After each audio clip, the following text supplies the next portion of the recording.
Avoir des buts, c'est une bonne chose. Tout le monde devrait avoir des buts. C'est ce qui rend notre vie excitante. Mais de tous les buts que vous pouvez vous donner, le mariage, ce n'est pas un but.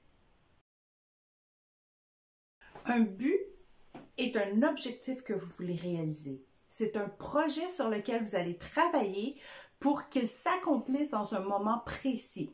Même si vous pouvez travailler à devenir un meilleur partenaire potentiel, même si vous faites plusieurs activités pour rencontrer quelqu'un, vous ne pouvez pas contrôler le résultat de vos efforts.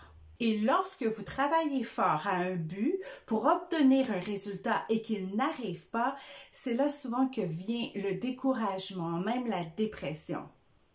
Un mariage, c'est un contrat entre deux personnes. Il y a donc la moitié du contrat qui ne dépend pas de vous. Comme vous ne pouvez pas contrôler tout le processus, vous ne pouvez pas dire que le mariage est un but. Ça peut être un rêve, ça peut être un désir, mais ça ne peut pas être un but. Pourquoi est-ce important de faire cette distinction?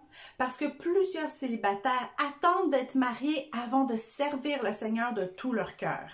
Or, comme la demande en mariage est hors de votre contrôle, vous mettez l'appel de Dieu en attente. Et pendant ce temps-là, plusieurs âmes en souffrent. C'est un peu ce que Jésus reprochait aux disciples qui donnaient des excuses quand il leur demandait de le suivre.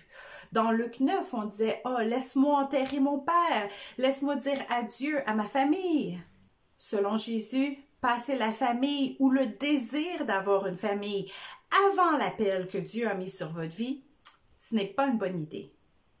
Jésus vous a donné des dons et des talents pour que vous le mettiez à son service. Une œuvre qu'il a préparée d'avance pour vous. C'est ce qu'on voit dans Éphésiens 2:10. N'attendez pas d'être marié pour rentrer dans votre appel. Ne donnez pas les mêmes excuses que les disciples ont données à Jésus dans Luc 9. Vous avez d'ailleurs beaucoup plus de chances de rencontrer la bonne personne pour vous lorsque vous serez en train de servir le Seigneur.